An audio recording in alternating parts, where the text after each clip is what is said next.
نحمده ونصلي على رسوله الكريم اما بعد فاعوذ بالله من الشيطان الرجيم بسم الله الرحمن الرحيم رب اشرح لي صدري ويسر لي امري واحلل عقدة من لساني يفقهوا قولي۔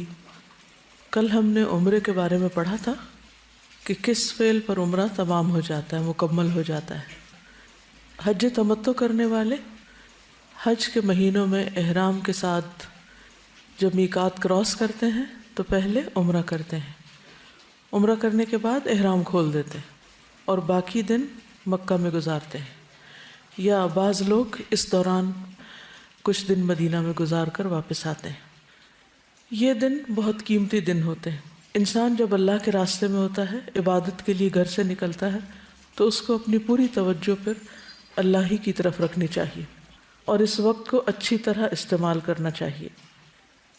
مکہ ہو یا مدینہ، دونوں جگہ مسجد میں نماز پڑھنے کا اجر و ثواب عام نمازوں کی نسبت بہت زیادہ ہو جاتا ہے۔ اس لیے سب سے زیادہ اس بات کی کوشش کرنی چاہیے کہ باقی کاموں کے مقابلے میں نمازوں کی پابندی جماعت کے ساتھ، خصوصاً مردوں کے لیے، اس کا بہت زیادہ اہتمام کریں۔ پوری کوشش کے ساتھ وقت سے پہلے مسجد پہنچ جائیں تاکہ تحیت المسجد ادا کر سکیں، اذان سن سکیں، اس کا جواب دے سکیں، پھر اذان اور اقامت کے بیچ کے وقت میں سنت ادا کرنے کے ساتھ ساتھ مختلف دعائیں مانگیں، کیونکہ وہ دعاؤں کی قبولیت کا وقت ہوتا ہے۔ اس لیے خاص طور پر دن کا ٹائم ٹیبل وہاں رہتے ہوئے اس طرح بنانا چاہیے کہ نمازوں کے اوقات کی حفاظت ہو سکے۔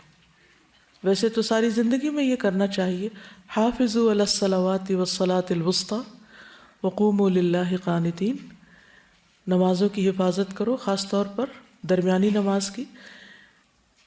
لیکن چونکہ وہاں جا کر انسان ایک ٹریننگ سے بھی گزر رہا ہوتا ہے، ایک تربیتی مرحلے سے گزر رہا ہوتا ہے، تو اس میں انسان کو سب سے زیادہ اہمیت اور سب سے زیادہ اس کا فوکس نماز پر ہی ہونا چاہیے، تاکہ کسی نماز کی ایک رکعت بھی نہ چھوٹے اس سے۔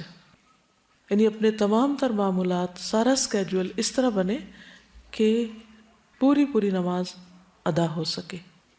پھر اسی طرح نماز کے بعد بھی اگر انسان حرم میں بیٹھے تلاوت کرے، ذکر اذکار کرے، لوگوں سے میل ملاقات کرے، مختلف لوگوں کو آبزرو کرے، ان سے کچھ سیکھے، کچھ ان کو سکھائے، امر بالمعروف کرے، نہی عن المنکر کرے، تو یہ تمام چیزیں سفر حج کا ایک حصہ ہے۔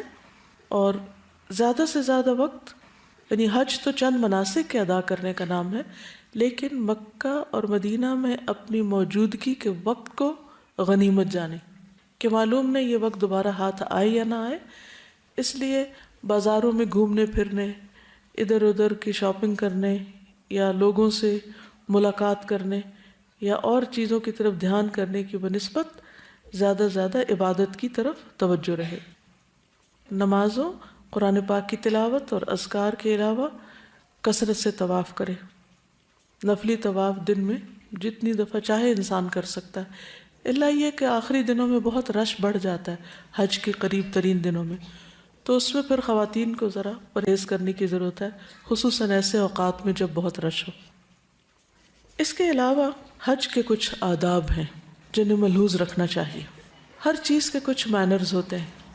کسی بھی جگہ رہنے، کسی بھی جگہ پر جانے میں کیا کیا چیزیں ضروری ہیں، وہ ہم سب کو عام طور پر معلوم ہوتی ہیں یا جانے سے پہلے ہم معلوم کرتے ہیں۔ عموماً ہم مناسک تو سیکھتے ہیں، لیکن روزمرہ زندگی میں وہاں دوسرے لوگوں کے ساتھ رہنا کس طرح ہے، کیسے بیہیو کرنا ہے، کیسے معاملات رکھنے ہیں، کیسا اخلاق ہونا چاہیے، اس چیز کی عموماً پرواہ نہیں کی جاتی، تو اس طرف توجہ بھی بہت ضروری ہے۔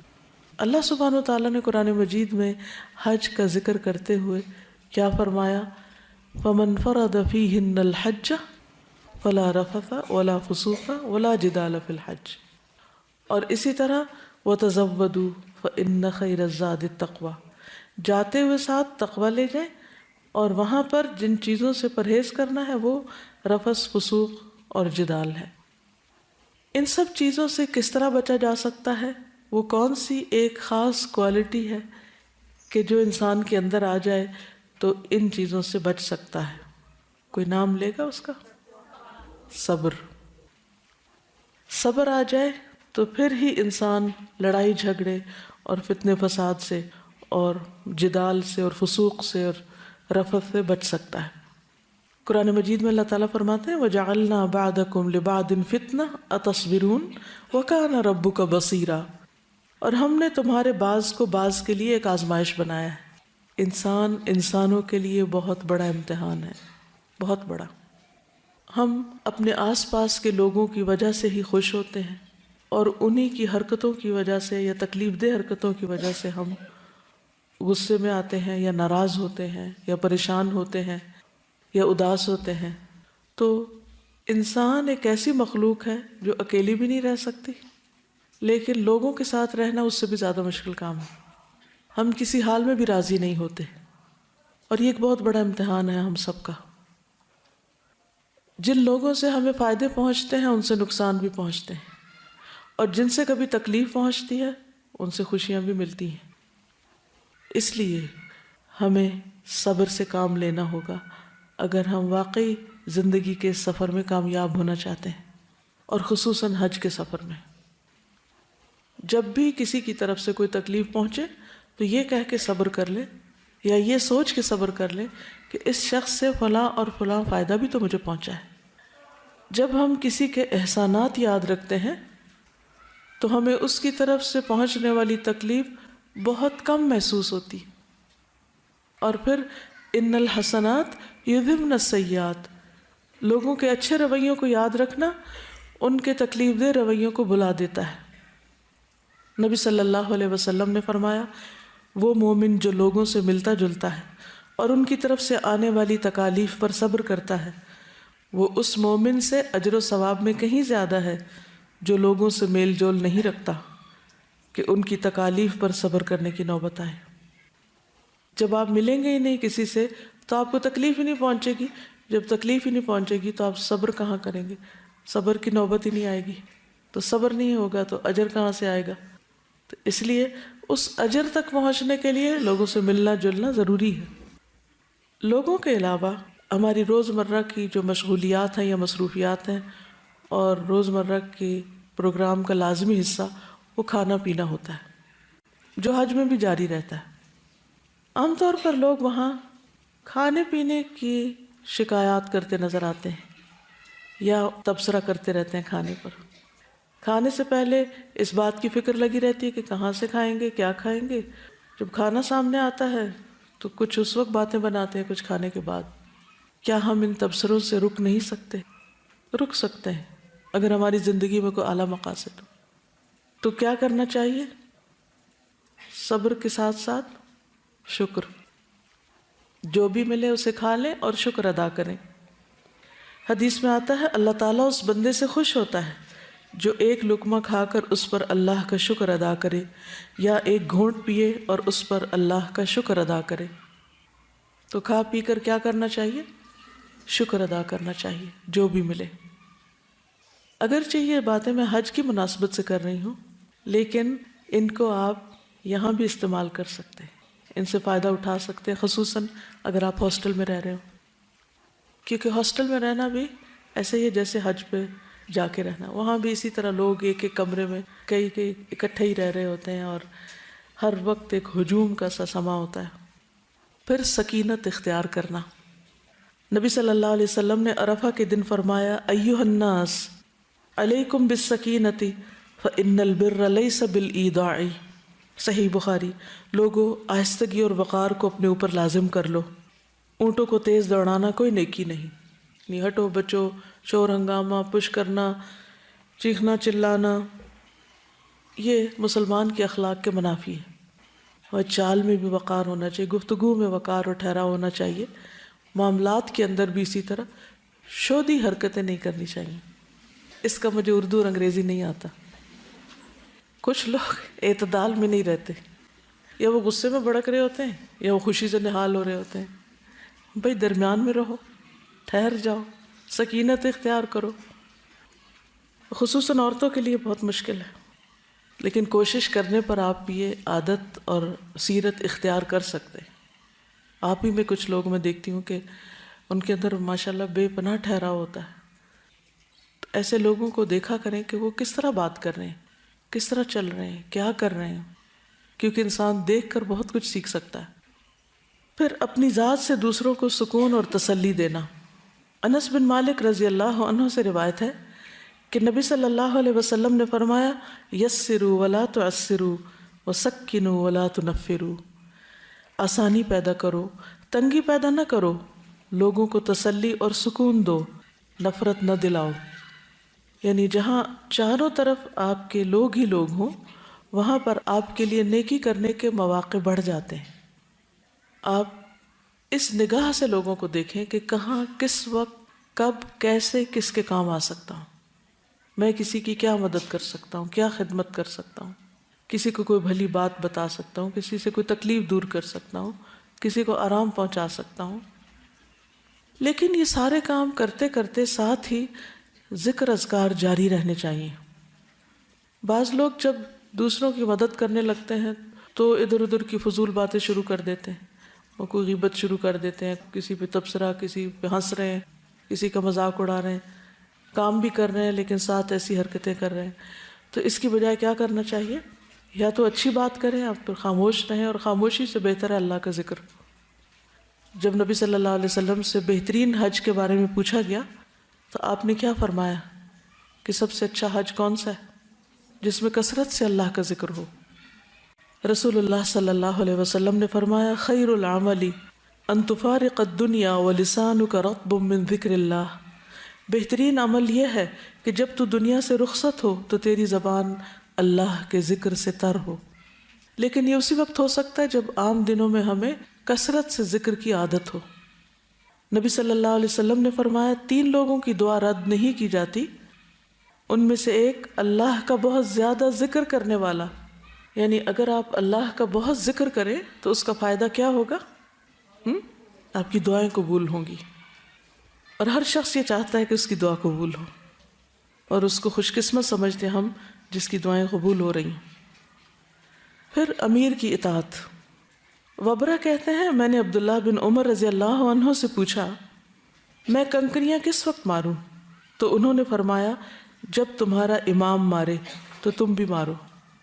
عموماً گروپس میں حج ہوتا ہے، چاہے فیملی کا ہو یا کسی ملک سے جب آپ جا رہے ہو تو اس وقت اکٹھے حج کر رہے ہو، تو اس میں ہر شخص کو اپنی الگ الگ راہ نہیں پکڑنی چاہیے، اور اپنی مرضی سے قافلے سے ادھر ادھر نہیں بھٹک جانا چاہیے، کیونکہ کچھ پتہ نہیں کہ اتنے رش میں کوئی کچلا جائے، کسی کو ہارٹ اٹیک ہو جائے، کچھ ہو جائے، اور پھر آپ کو کوئی پہچانتا نہ ہو، جانتا نہ ہو تو کتنی مشکل ہو، یا آپ راستہ ہی نہ کھو بیٹھیں، یا غلطی سے کسی لمبے راستے پہ نہ پڑ جائیں اور بلا وجہ کی مشقت میں پڑ جائیں اور آپ بہت سی اور دیگر خیر سے محروم ہو جائیں.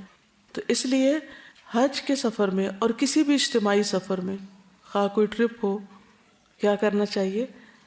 انسٹرکشنز کو غور سے سننا چاہیے اور ان کو فالو کرنا چاہیے، چاہے وہ گروپ ٹائم ہو یا کلاس روم ہو یا سفر میں ہو یا پھر حج پہ ہو.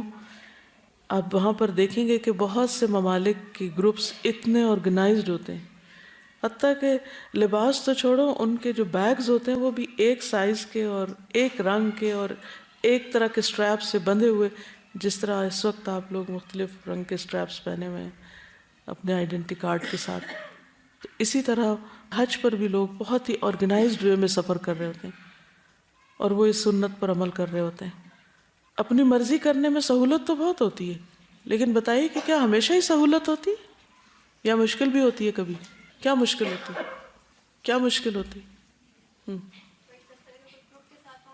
اپنے گروپ کے ساتھ جاتا ہے اور اپنی مرضی سے بغیر کسی انسٹرکٹر کو بتائے وہ چلا جاتا ہے اور گروپ کہیں اور چلا جاتا ہے. تو بہت سارے لوگ ایسے دیکھے گئے ہیں جو پورا حج کے دورانیے میں اکیلے بیٹھے رہتے ہیں، نہ وہ اس جگہ سے کہیں اور جا سکتے ہیں، ان کو کچھ معلوم نہیں ہوتا، اور اکثر بزرگوں کے ساتھ بھی ایسا ہوتا ہے. بالکل. جی ہاں، ایک دوسرے کی سپورٹ نہیں ملتی. ہم اپنے علاوہ دوسروں کا بھی وقت ضائع کرتے ہیں کیونکہ وہ بیٹھے انتظار کرتے رہتے ہیں کہ کب لوگ واپس آئیں اور ہم اگلا سٹیپ شروع کریں.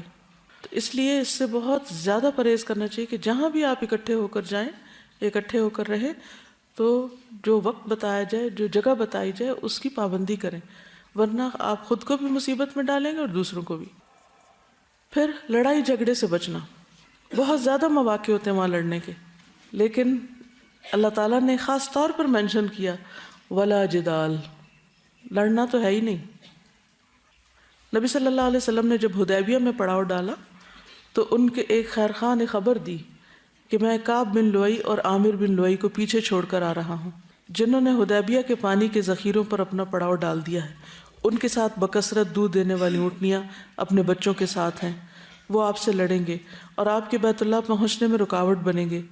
لیکن آپ نے فرمایا ہم کسی سے لڑنے نہیں آئے، ہم صرف عمرے کے ارادے سے آئے ہیں۔ تو جو اللہ کے راستے میں ہوتا ہے، یعنی حج یا عمرے کے سفر میں، یہ بالکل پیسفل سفر ہوتا ہے، کوئی آپ سے لڑنا بھی چاہے یا لڑائی چھیڑے بھی تو آپ اس کو موقع نہ دیں۔ بعض لوگوں کو پیچھے سے عادت ہوتی ہے اور ان کا کھانا ہضم نہیں ہوتا جب تک وہ لڑ نہ چکیں، تو پھر وہاں اگر موقع نہیں ملے تو ان کا موڈ آف رہتا ہے۔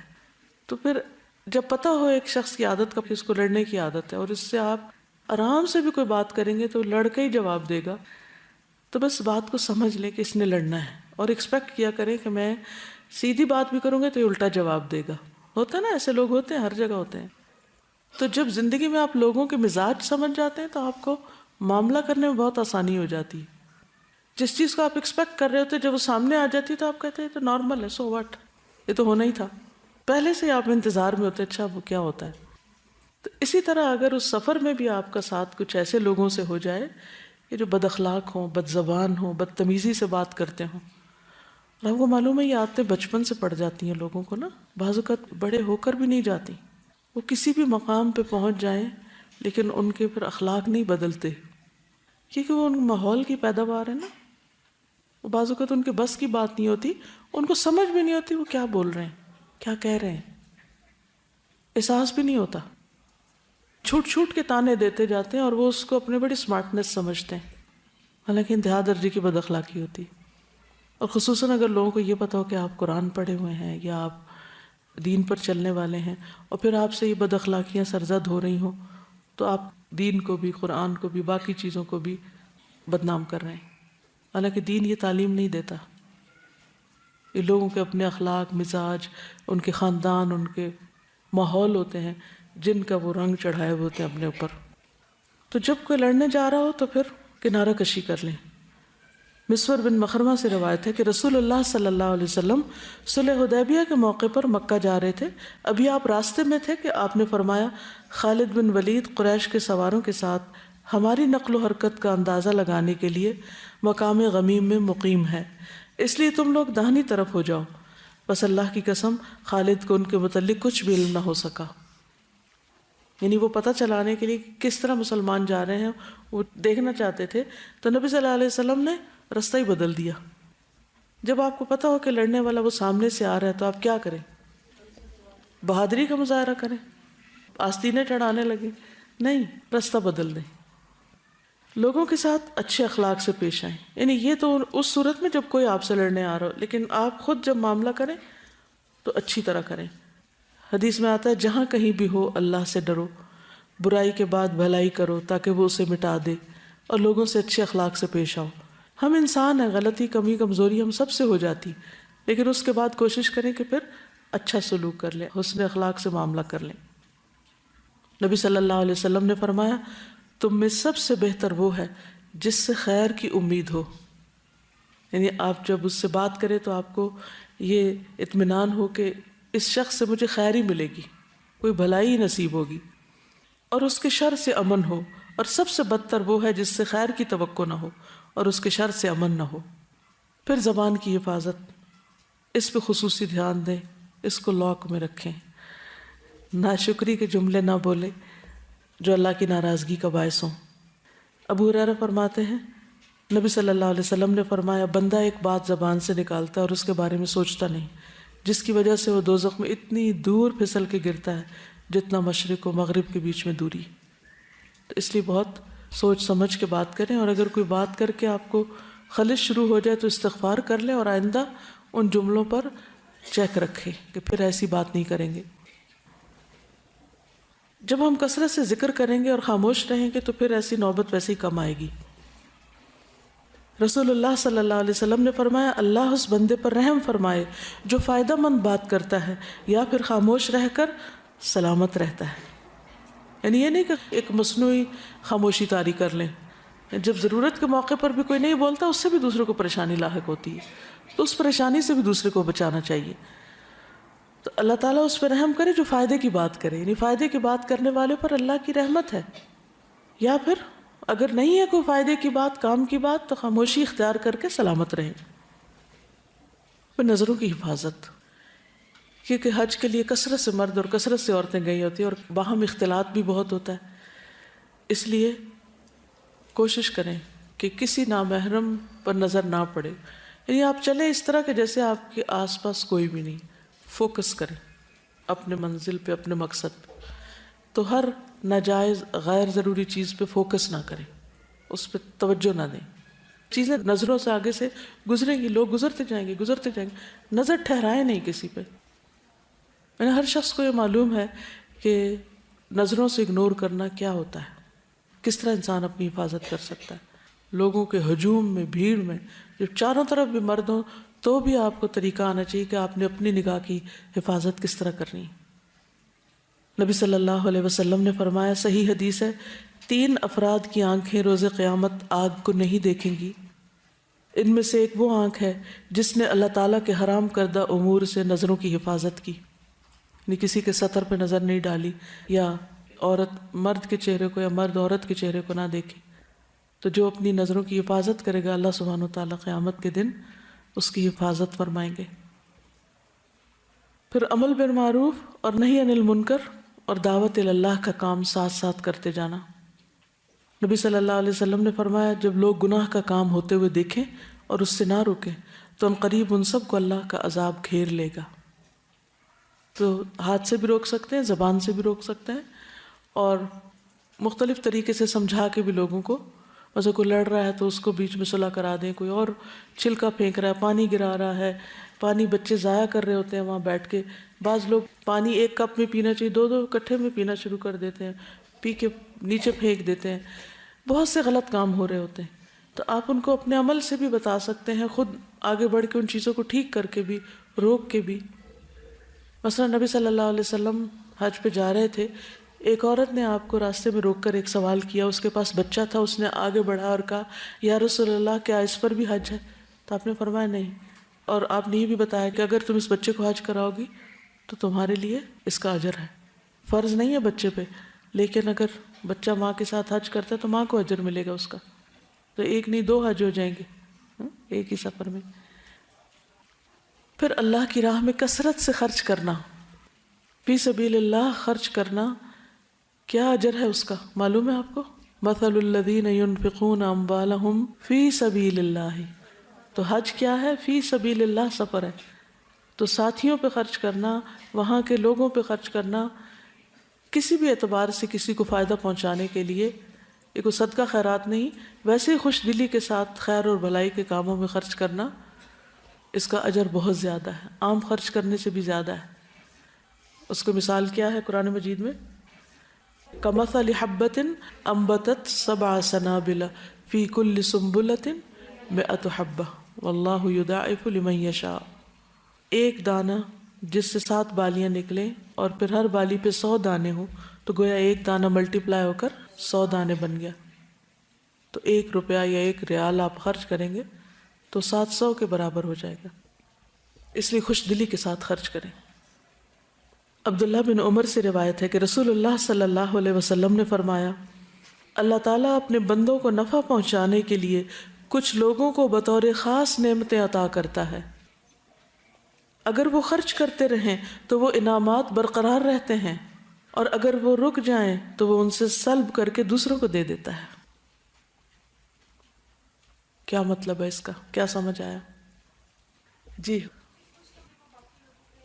باقیوں کو دے، یعنی کچھ لوگوں کے پاس جو دوسروں کے مقابلے میں زیادہ ہے، اب فوراً سوچیں میرے پاس دوسروں کے مقابلے میں کیا زیادہ ہے، کچھ بھی جو سوچ سکیں آپ، کوئی اسکل، کوئی نالج، کوئی مال، کوئی ٹائم، انرجی، طاقت، کوئی بھی چیز، وہ اللہ نے آپ کو اس لیے دی ہے تاکہ آپ دوسروں کو دے سکیں، آپ دوسروں کو دیں، کیونکہ اللہ تعالیٰ ان ساری نعمتوں کو درختوں کے ساتھ نہیں لٹکاتے، کچھ تو لٹکا دی ہیں لیکن ساری چیزیں درختوں کے ساتھ نہیں لٹک سکتی، وہ بندوں کے ساتھ لٹکی ہوئی ہیں۔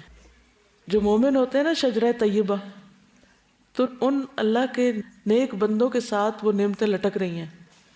اب ان کا کیا فرض بنتا ہے کہ وہ اپنے پھلوں سے دوسروں کو فائدہ پہنچائیں۔ تو یہ اللہ نے آپ کو یہ پھل اس لیے دیے، یہ بہاریں اس لیے لگائی ہیں آپ کو تاکہ آپ سے دوسرے فائدہ اٹھائیں۔ اگر آپ دوسروں پہ خرچ کرتے جاتے ہیں تو کیا ہوگا؟ آپ کو اللہ اور دیتا جائے گا، اور سپلائی آتی جائے گی آتی جائے گی آتی جائے گی، اور زیادہ بڑھا دے گا۔ لیکن اگر آپ نے روک دیا تو کیا ہوگا؟ اللہ بھی روک دے گا۔ یہ کس قدر افسوس کی بات ہے کہ ہم عام طور پر جو نعمت ہمارے پاس ہوتی ہے اس سے دوسرے کو فیض پہنچانے میں بخل کرتے ہیں، یعنی یہ تو میرے لیے، دوسرے کو کیوں دوں؟ اور بعض لوگ تو اپنے ہنر چھپاتے ہیں، کسی کو پتہ نہ چل جائے، ورنہ یہ ہمیں کام دے دیں گے، ہمیں یہ کام کرنا پڑ جائے گا۔ ہونا کیا چاہیے کہ جو کام ہمیں آتا ہو ہم دوسرے کو کہیں، جیسے حضرت انس کے بارے میں حضور صلی اللہ علیہ وسلم کے پاس ام سلیم آئی تھی، یا رسول اللہ یہ میرا بچہ لکھنا جانتا ہے، آپ اس سے کام لیں، یعنی اس کے پاس یہ اسکل ہے، آپ اس کو اپنی خدمت میں رکھیں۔ ہم میں سے اگر کسی کو لکھنا آتا ہو یا کوئی بھی کام، کسی بھی قسم کا آرٹ، تو عموماً ہم آگے دینا نہیں چاہتے، تو لوگ خود کر لینا، لوگ خود سیکھ لینا۔ ہم کیا سمجھتے ہیں جو کچھ بھی اللہ نے ہم کو دیا، کوئی بھی چیز ہمارے تو کوئی بہت کمال تھا، کوئی بہت بڑی خوبی تھی جو ہمیں مل گیا، یہ احسان تھا، اللہ کا فضل تھا، اس کو روکے نہیں ورنہ رک جائے گا۔ حضرت اسماء کو نبی صلی اللہ علیہ وسلم فرمایا تھا لا تو کی فیو کا علیہ کی، روکنا مت ورنہ تم روک لی جاؤ گے، تمہاری تھیلی باندھ دی جائے گی۔ تو اس موقع پہ سب سوچیں وہ کون سا کام ہے جو میں دوسروں کی نسبت بہتر کر سکتی ہوں، اور مجھ پر اللہ کا فضل ہے اور مجھے وہ آتا ہے اور میرے ساتھ والوں کو نہیں آتا، کیوں نہ میں ان کو بھی سکھا دوں، کیوں نہ میں ان تک بھی خیر لے جاؤں، کیونکہ الٹیمیٹلی تو وہ آپ ہی تک واپس پہنچے گی۔ تو کوئی بھی نیکی کا کام جو آپ کر سکتے ہو اور کسی بھی وجہ سے، خواہ وہ کوئی غصہ ہو، خواہ کوئی عداوت ہو کسی کی، یا بخل ہو یا حسد ہو یا کوئی ضد ہو، کسی بنا پر بھی اگر آپ روک لیتے ہیں نا تو آپ سے نیکی کے مواقع چھن جاتے ہیں، آپ محروم کر دیے جاتے ہیں۔ اللہ تعالیٰ وہ کسی اور کو نواز دیتا ہے، اللہ کسی اور سے کام لے لیتا ہے۔ اچھا چھوٹی چھوٹی مثالوں میں آپ دیکھیے کہ بعض اوقات ایسا ہوتا ہے نا، آپ گھر میں بیٹھے ہیں تو آپ کی امی پوچھ رہی ہیں وہ فلاں چیز کہاں ہے اور آپ کو پتہ ہے، لیکن آپ چپ بیٹھے، کیوں؟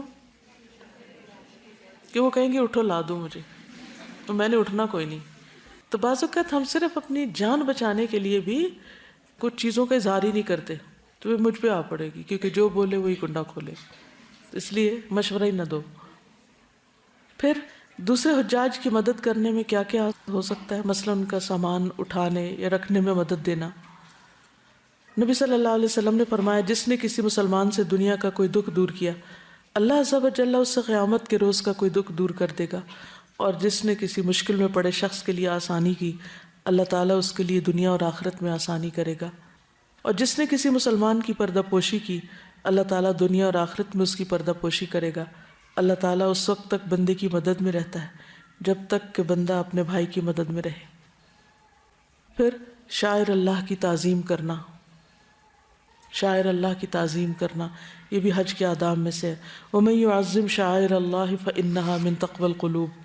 کیا کیا شاعر اللہ ہیں؟ مثلا جتنے بھی مناسک ہیں وہاں، خاص طور پہ مسجد ہے، کعبہ شریف ہے، اس کے آس پاس کی جگہ ہے، تو وہاں شور ہنگامے سے بچنا، لڑائی سے اور ایسے کام کرنے سے جو مسجد کے ادب کے خلاف ہوں۔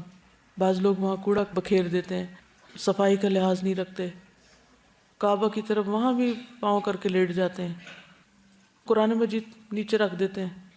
تو یہ ساری چیزیں جو ہیں یہ ناپسندیدہ ہیں۔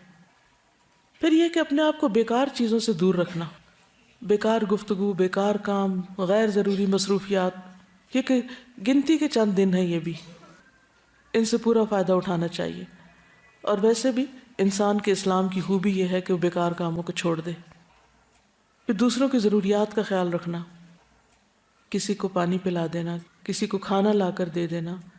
کچھ لوگ چائے پینے کے عادی ہوتے ہیں، بزرگ لوگ، ان کے لیے چائے لا کر دینا، یا اگر پکانے کی جگہ ہے تو پکا کر سب کو سرو کر دینا. ایک گروپ کے اندر ینگ لوگ ہوتے ہیں، کوئی بڑے عمر کے ہوتے ہیں، کوئی بہت صحت مند ہوتے ہیں، کوئی بیمار ہوتے ہیں. تو آپ اپنا مقام دیکھ لیجئے کہ آپ کہاں ہیں اور آپ کتنی نیکی کما سکتے ہیں. تو اس اعتبار سے دوسروں کے ساتھ جتنی بھی ان کی خدمت، ان کی مدد آپ کر سکتے ہو کریں، لیکن ساتھ ساتھ نیت ضرور قابو میں رکھیں.